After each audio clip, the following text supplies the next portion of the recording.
안녕하세요. 바이오MDTV의 김바이오 인사드리겠습니다. 오늘은 식물과 미생물에 관련된 내용 중 식물 세포의 구조에 대하여 알아보도록 하겠습니다.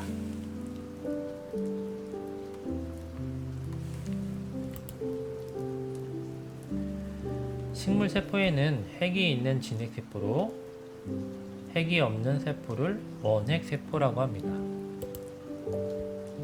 식물세포는 단단한 세포벽과 살아서 대사작용하는 세포질로 구성되어 있습니다.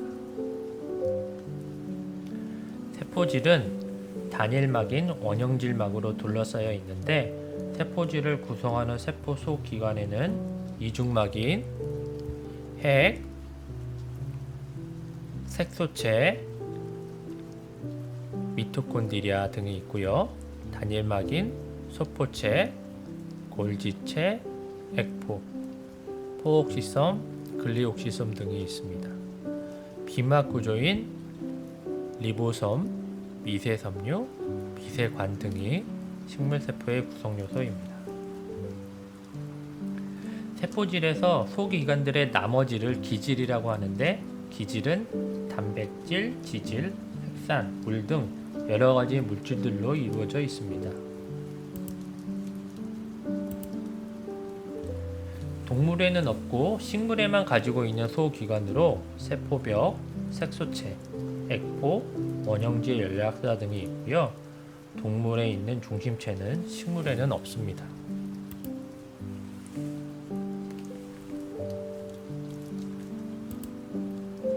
식물 세포의 구성 요소인 세포막의 구성 요소를 알아보도록 하겠습니다.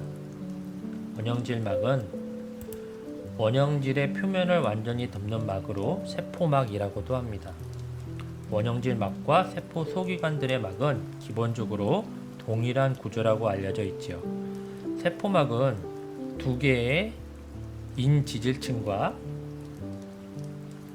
단백질로 구성되어 있는데 인지질층은 유동성, 즉 액체처럼 흘러 움직이는 성질이 있어서 인지질층의 안팎에 존재하는 단백질이 이동할 수 있습니다. 인지질의 머리는 물과 친화력이 있는 치수성이고 인지질의 꼬리는 친화력이 없는 소수성입니다. 이런 유동성이 높은 인지질층으로 이루어진 바다에서 단백질이 부표처럼 이렇게 띄엄띄엄 떠있는 구조가 세포막 구조라고 보시면 될 것 같습니다. 원형질 막과 다른 소기관의 막에는 이렇게 많은 단백질들이 존재하는데요. 이렇게 많은 단백질이 있다는 것은 그 단백질의 기능으로 인해 세포막에 많은 기능이 있다는 것을 나타냅니다. 세포막에 존재하는 단백질은 크게 내재 단백질, 이렇게 인지질층 속으로 통과하는 이런 내재 단백질들이 있고요. 그리고 인지질층, 내재 단백질의 밑에 있는 이런 단백질을 주변 단백질, 그리고 표면에 떠여 있는 표재 단백질로 구분이 됩니다. 내재 단백질은 이중의 인지질층에 속해 있는 단백질로 여러 형태가 존재합니다. 예를 들어 통로 단백질, 그런 통로 단백질은 물이나 수용성 물질, 특히 이온들이 세포 내액과 세포 외액 사이를 확산할 수 있도록 해주는 통로 역할을 하는 막 단백질이고요. 운반 단백질은 인지질 이중층을 통과하지 못하는 물질들을 운반해주는 역할을 합니다.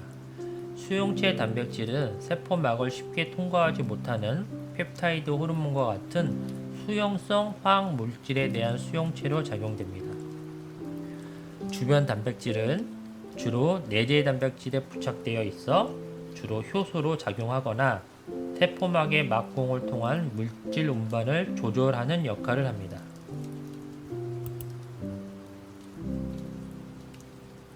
표재 단백질은 지질층의 표면에 있는 막 단백질을 말합니다.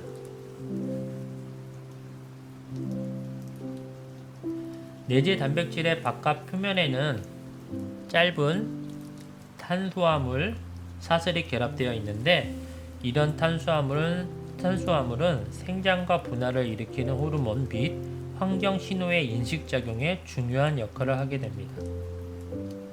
또한 세포막에는 세포벽을 구성하는 섬유소인 미세원 섬유를 합성하는 단백질이 있습니다.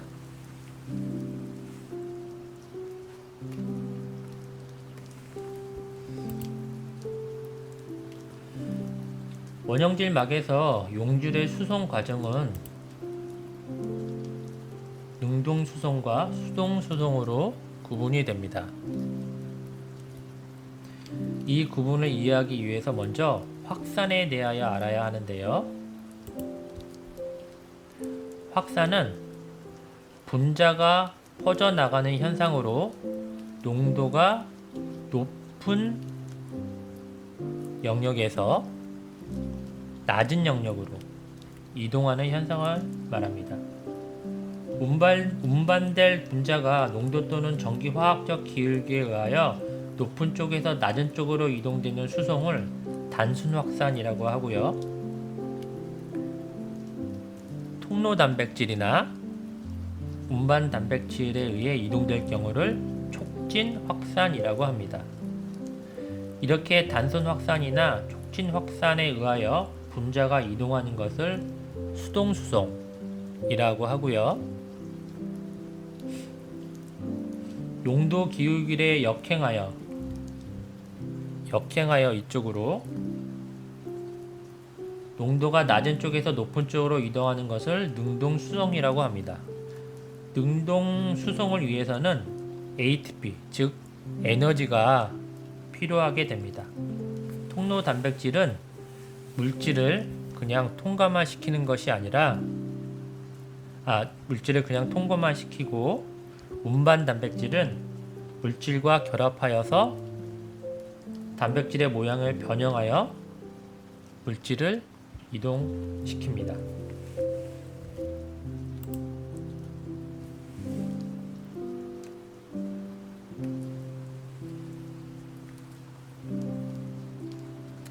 식물 세포를 구성하는 세포질의 구성 요소를 알아보도록 하겠습니다. 진핵세포의 핵은 내외의 이중으로 된 핵막에 쌓여 있습니다.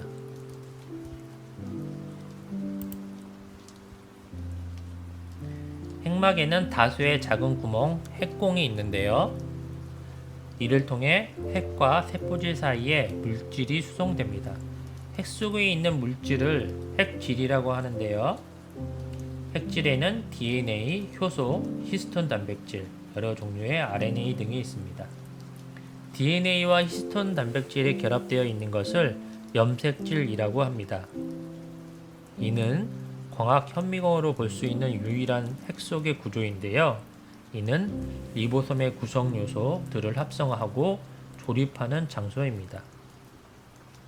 핵의 기능은 생명체의 유전 정보를 저장하는 데 있습니다.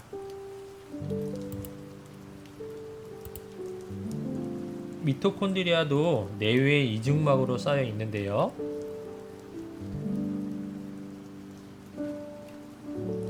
단단한 외막은 미토콘드리아의 모양을 형성하고 물질을 자유롭게 투과시키는 반면, 내막은 물질을 선택적으로 투과시킵니다.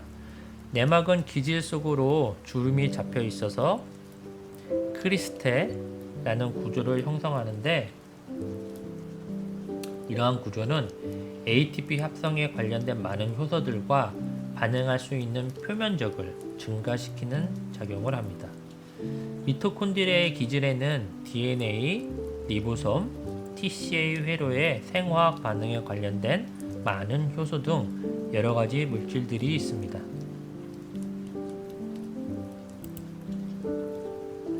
에포는 단일막으로 된 에포막으로 둘러싸여 있습니다. 에포는 대부분 물과 무기질로 구성되어 있어 투명하게 보이는데, 이 외에 여러가지 입자상 및 섬유상 물질이 들어 있습니다. 성숙한 세포에서 에포는 세포 부피의 약 80%를 차지하며 이때 세포질은 세포벽 주변으로 밀려나서 얇은 층을 이룹니다. 세포의 크기가 증가하는 주 원인은 액포가 확장하기 때문입니다. 액포에 의해 팽압이 형성됨으로써 조직을 튼튼하게 유지할 수 있습니다. 액포는 영양물질과 노폐물 등 여러가지 대사산물을 저장하는 작용을 하는데, 노폐물을 배출하는 구조가 없는 식물은 대사노폐물을 액포 속에 영구히 저장합니다. 액포는 안토시아닌과 같은 수용성 색소의 집적 장소이며, 식물세포는 효소의 활성을 조절하는 칼슘을 액포 속으로 이동시켜 원형질의 칼슘 농도를 적정 수준으로 유지합니다. 또한 액포는 소화작용에 관여하는데요. 늙고 병적인 소기관들은 액포 속으로 수송되어 효소작용에 의해 분해됩니다.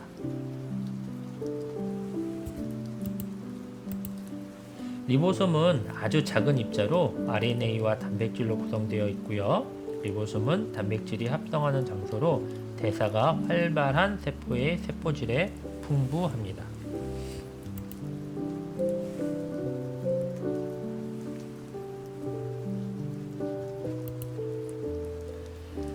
이중막으로 되어 있는 색소체는 액포 및 세포벽과 함께 식물에만 있는 세포소 기관입니다. 색소체에는 여러 종류가 있는데요. 전 색소체는 슈트와 뿌리의 정단 분열 조직 세포나 난세포 등의 색소체로 무색에 미분화된 작은 원형 형태입니다. 이러한 전 색소체로부터 황색체, 엽록체, 잡색체, 녹말체 등의 색소체들이 발달합니다. 식물이 빛이 없는 상태로 자랄 경우 전 색소체는 관 모양의 막으로 된 반결정체 구조인 전판상체를 형성하며, 이런 식물은 웃자라고 노란색을 띠게 됩니다. 그래서 전판상체가 있는 색소체를 황색체라고 합니다. 식물의 다양한 색깔을 나타낼 수 있는 지질 분자가 엽록소가 없는 색소체 속에서 합성되고 축적될 때 이 색소체는 색깔을 나타내는 잡색체로 분화합니다. 색깔을 나타내는 지질 색소들은 색소 구체 형태로 존재하는데, 봄과 여름에는 엽록소와 같이 존재하여 그 색깔이 가리워져 있다가 가을이 되어 날씨가 추워지고 엽록소가 파괴되면 가려졌던 색깔이 나타나게 됩니다. 이런 잡색체는 식물이 동물이나 곤충의 눈에 띄어 유인작용을 하는 것으로 알려져 있습니다. 뿌리, 수피, 목재 등 광합성을 할 수 없는 식물 조직에서 전 색소체의 당이 축적되어 녹말 입자를 형성하는데, 이런 색소체를 녹말체라고 합니다. 빛에 노출되면 녹말체는 엽록체로 전환될 수 있습니다.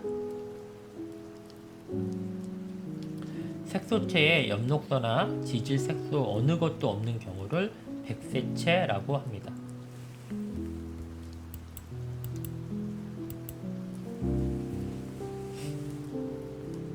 엽록체는 광합성 색소인 엽록소가 있어서 녹색으로 보입니다.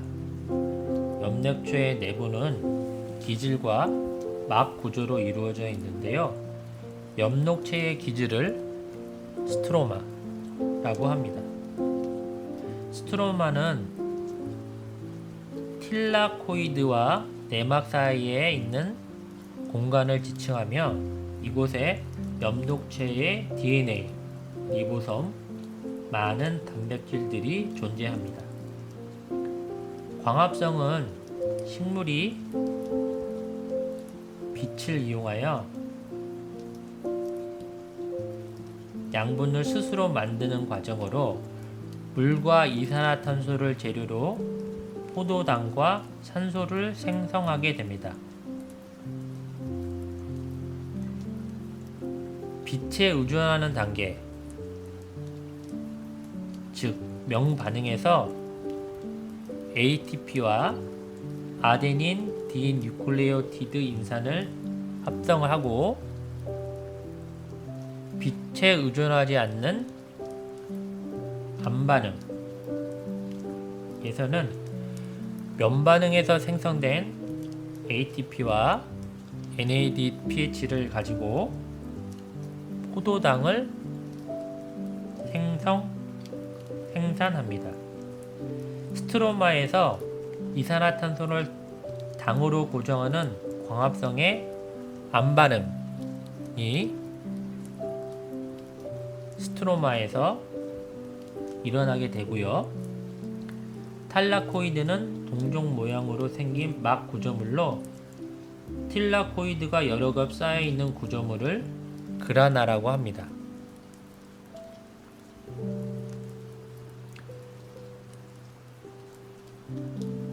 그라나와 그라나 사이는 틸라코이드로 연결되어 있습니다. 틸라코이드에서 광합성의 명반응이 틸라코이드에서 일어나고요. 틸라코이드는 동전 모양으로 생긴 틸라코이드의 내부를 루멘이라고 합니다. 틸라코이드의 내부를 루멘이라고 합니다. 틸라코이드 내에서는 명반응이 일어나게 되죠. 식물도 외부에서 병원균이 침입하면 면역 반응을 보이는데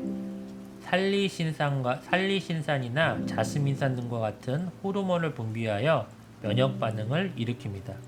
이 물질 또한 엽록체에서 생산하게 됩니다. 단백질 합성에 이용되는 아미노산 또한 스트로마에서 생산됩니다.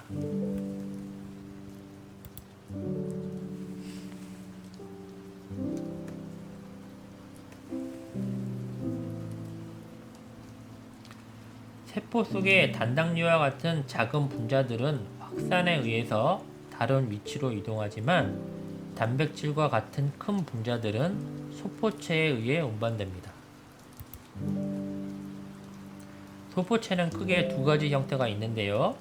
하나는 조면소포체, 하나는 활면소포체가 있습니다. 조면소포체는 납작한 주머니 모양으로 핵막과 연속되어 있고 활면소포체는 관 모양으로 되어 있습니다.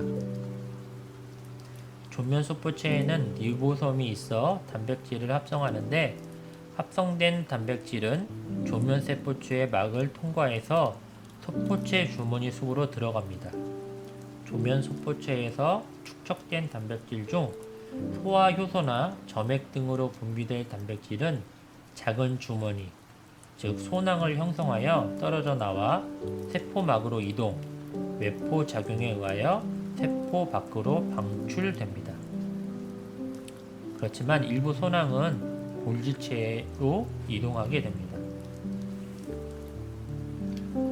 활면소포체는 리보솜이 존재하지 않고 관 모양으로 매끄러운 표면의 형태입니다. 활면소포체는 세포막의 구성 성분인 인지질을 합성하여 분비합니다. 조면소포체와 활면소포체는 서로 연결되어 있습니다. 골지체는 납작한 판 모양의 주머니 더미로 이루어져 있고 이 주머니들의 가장자리에는 복잡한 관들이 분지되어 있습니다. 골지체는 동적이며 매우 극성화되어 있는데요. 골지체는 상반된 두 개의 극이 있습니다.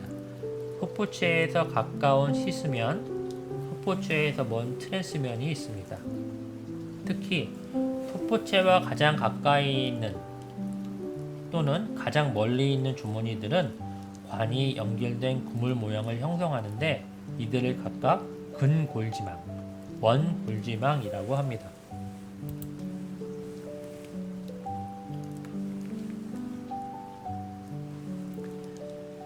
다음은 소포체와 골지체의 단백질 처리 과정에 대하여 알아보겠습니다.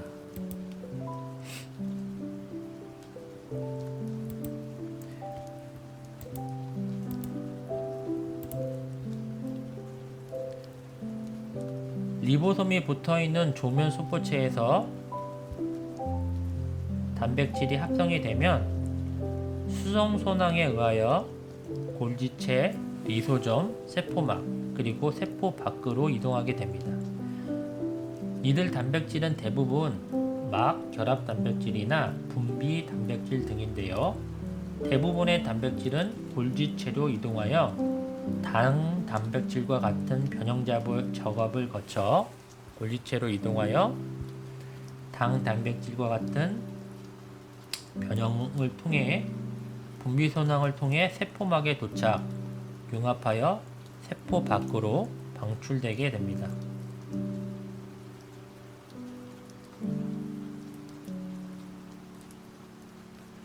조면 소포체에서 생성된 분비 단백질은 수성소낭을 통해 골지체의 시스면에 도착 후 근골지방으로 도착하게 됩니다. 근골지방에서 수성소낭 형태로 트랜스면으로 이동 후 원골지방에서 도착하게 된 당 단백질은 분비소낭을 통해 세포막에 도착, 세포 밖으로 방출되게 되는 것입니다. 골지체에서 분비 단백질에 이동하는 동안 단백질은 당화 작업을 거쳐 당 단백질로 변형이 됩니다. 이런 단백질의 당화는 단백질의 접힘과 응집을 막아 단백질의 안정화에 기여하여 그 기능을 100% 수행할 수 있도록 하는 작업입니다.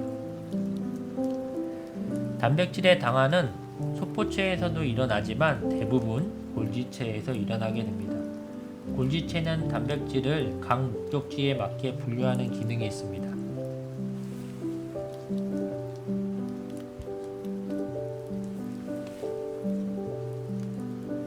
단백질의 인상기, 메틸기, 아세틸기 또는 여러 종류의 당을 붙여서 분류한 다음 각 목적지에 맞게 이동시킵니다. 골지체에서 최종적으로 분류된 단백질의 소낭 형태에는 리소점이나 페리옥시솜에 도달하는 소낭, 세포 밖으로 분비되는 호르몬, 시냅스 말단의 신경 전도 물질을 분비하는 시냅스 소낭 등이 있습니다.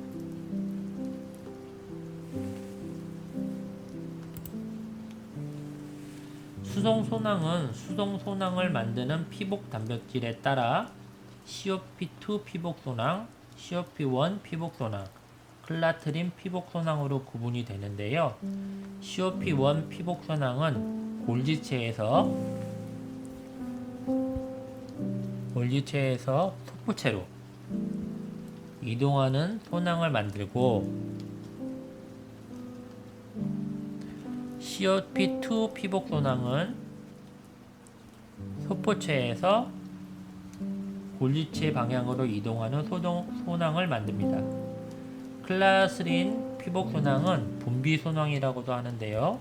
골지체에서 이소점 또는 세포막으로 가는 소낭을 만듭니다. 단백질을 운반하는 이런 소낭들을 모두 수성소낭이라고 하는 거예요. 그리고 소낭이 형성되는 위치 및 기능에 따라 전이소낭, 분비소낭 등으로 부르는 것입니다.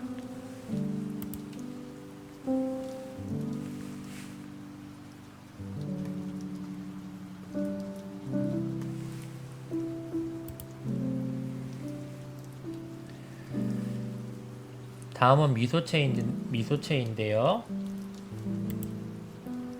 미소체는 전자현미경으로 관찰하면 작은 구형 물체로 보이는데 외관성으로는 소포체의 소낭인지 골지체의 소낭인지 아니면 별개의 소기관인지 정확히 구분하기가 어렵습니다. 대신 특수한 염색액을 이용하면 미소체 특유의 반응 유형을 통해 알아낼 수가 있습니다. 미소체에는 포옥시솜과 글리옥시솜이 있습니다. 공기 중에 이산화탄소의 농도가 50ppm으로 낮아지면 광합성은 정지되고 광호흡이 시작됩니다. 광호흡에 의해 엽록체에서 형성된 글리콜산은 포옥시솜으로 수송되어 과산화수소를 형성합니다.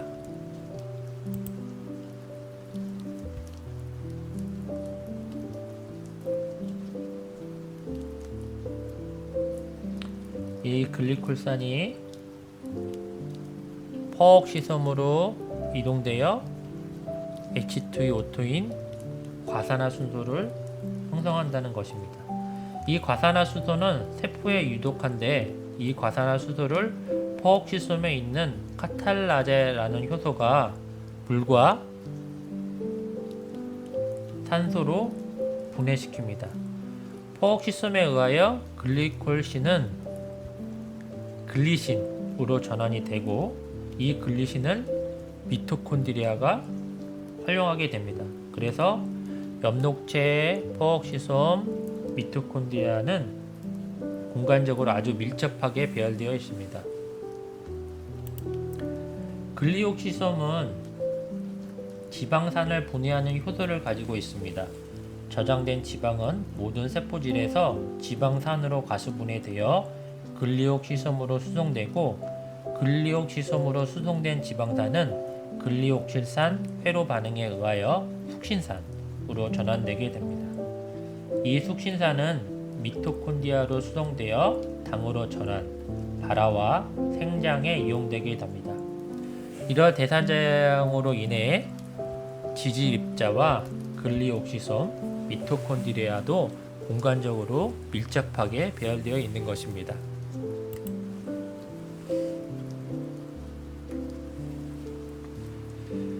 모든 진핵세포는 세포질 전체에 퍼져 있는 단백질로 된 세포 골격 구조가 있습니다. 식물의 세포 골격 구조에는 미세관과 미세섬유가 있는데요. 미세관은 길고 가는 원통형 구조로 13개의 튜뷸린이 원형으로 배열되어 있습니다. 미세관은 두 가지 구형 단백질인 알파 튜뷸린, 베타 튜뷸린으로 구성됩니다. 세포가 분열할 때 세포 주기에 따른 미세관의 변화를 이렇게 볼 수가 있습니다. 미세섬유는 액틴 섬유라고도 하는데요. 미세관처럼 플러스 마이너스 말단을 가진 극성 구조를 이룹니다. 미세섬유는 숙취성 단백질인 액틴을 통해 이중야선을 형성하고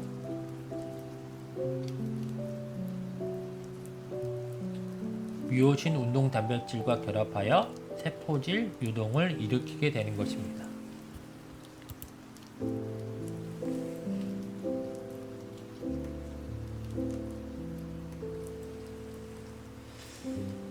지금까지는 식물 세포를 구성하는 세포막의 구성요소와 세포질의 구성요소를 살펴보았습니다. 지금부터는 세포벽의 구성요소를 알아보도록 하겠습니다. 식물의 세포벽을 구성하는 가장 큰 단위인 거대 원섬유는 미세원 섬유들로 이루어져 있습니다. 미세원 섬유의 주요 구성요소는 섬유소이기 때문에 이를 섬유소 미세원 섬유라고 합니다.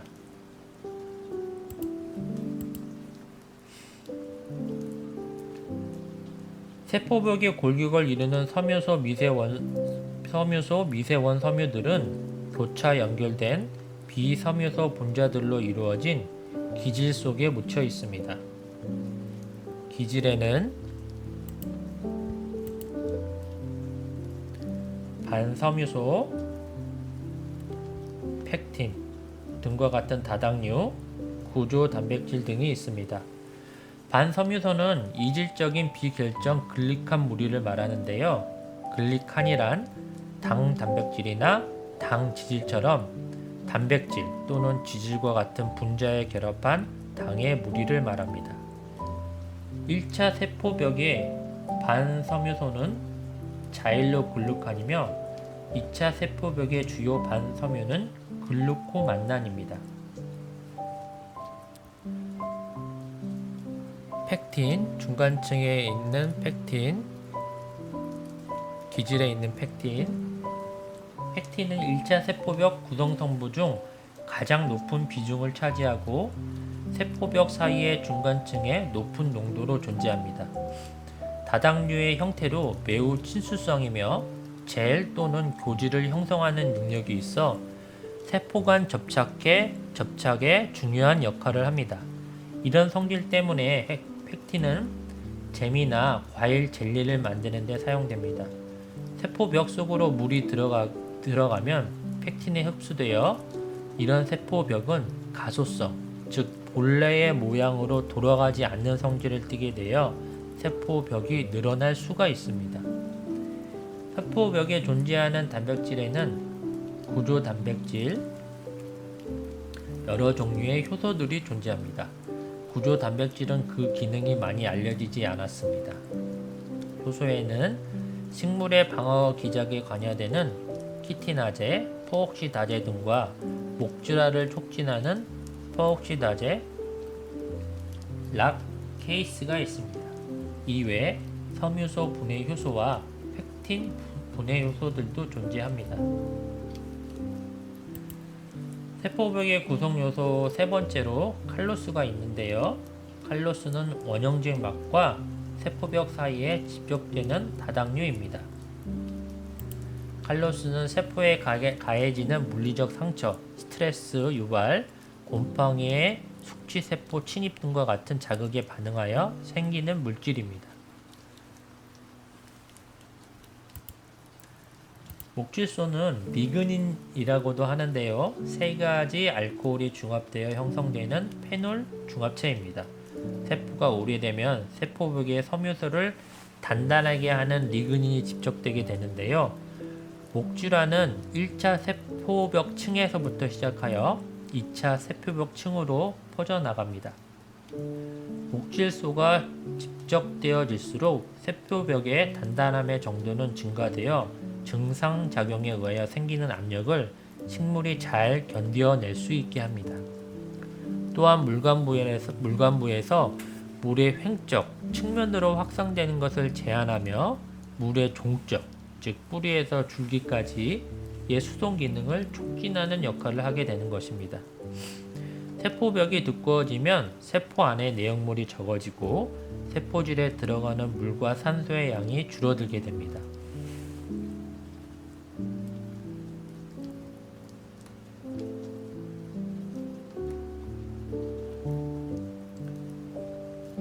목질소는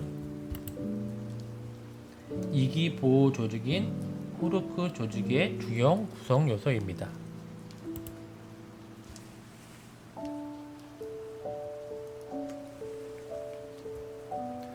세포벽의 구성 요소를 봤으니까요. 이제 세포벽의 구조에 대하여 알아보도록 하겠습니다. 세포벽의 구조는 1차 세포벽과 중간층 그리고 2차 세포벽으로 구성되어 있습니다. 이 안쪽은 세포막이죠.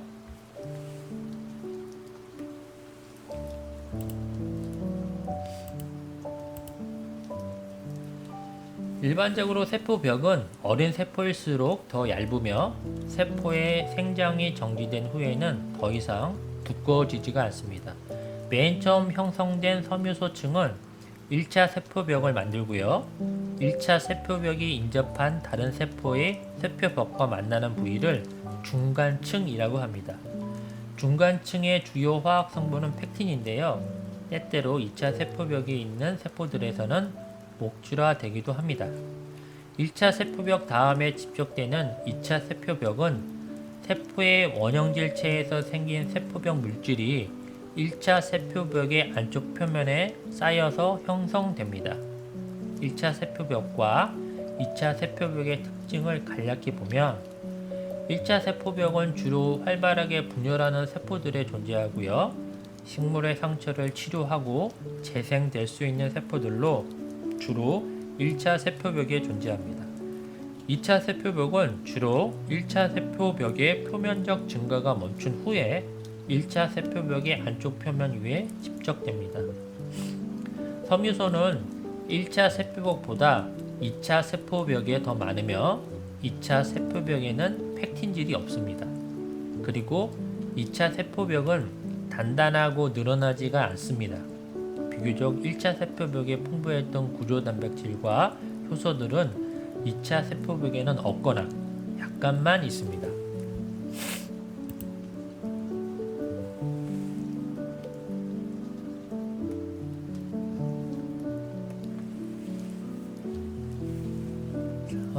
다음에 세포벽의 확장에 대해서 좀 알아볼 건데요. 세포벽의 확장은 복잡한 과정입니다.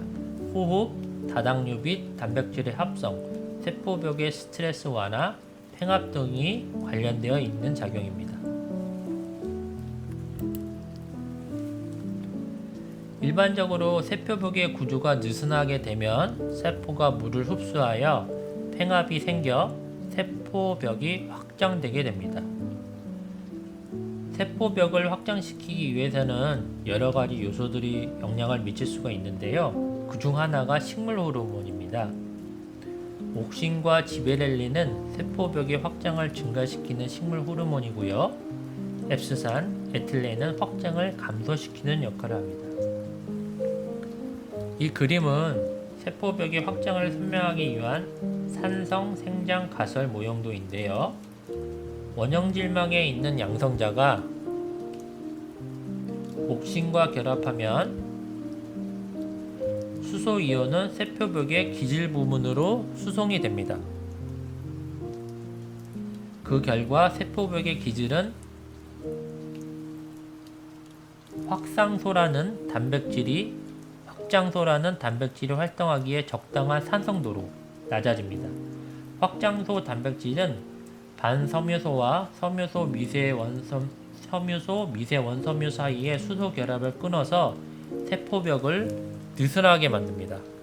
이 확장소 단백질은 이렇게 느슨하게 세포벽을 만드는 역할을 하게 되죠. 세포벽이 산성화되면 막 전이가 높아지며 칼륨 이온이 세포 속으로 들어가서 세포는 물을 흡수하게 됩니다.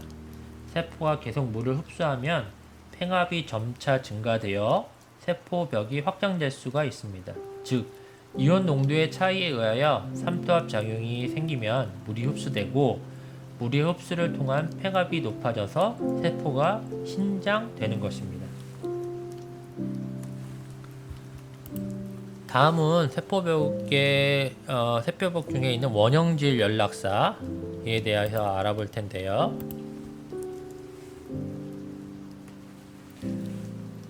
인접한 세포들의 원형질체가 세포벽에 있는 좁은 세포질 가닥에 의해 서로 연결되어 있는데 이런 구조를 원형질 연락사라고 합니다. 이와 같은 원형질 연락사는 한 세포에서 다른 세포로 광합성 산물의 공급, 방어를 위한 신호 전달, 바이러스 전파의 차단 등에 필요한 물질 수송 및 정보 전달의 통로 역할을 합니다. 세포벽을 통과하는 원형질 연락사는 원형질 막으로 둘러싸여 있습니다. 그 중앙에는 이웃 세포들의 세포체에 기원된 연결소관이 있고요. 원형질 막과 죄송합니다. 잠시만요. 우리 주민의 양해와 협조에 감사드립니다. 다시 한번 알려드립니다. 현재 수영장 시설의 문제가 해결되어 수영장의 정상 이용이 가능함을 알려드립니다. 우리 주민의 양해와 협조에 감사드립니다. 아싸, 수영장 이제 사용할 수 있습니다. 자, 다시 이웃세포들의 세포체에서 기원된 연결소관이 있고요. 원형질 막과 연결 소관 사이에 좁은 세포질 소매, 이 세포질 소매라고 하거든요. 이게 연결 소관이고 세포질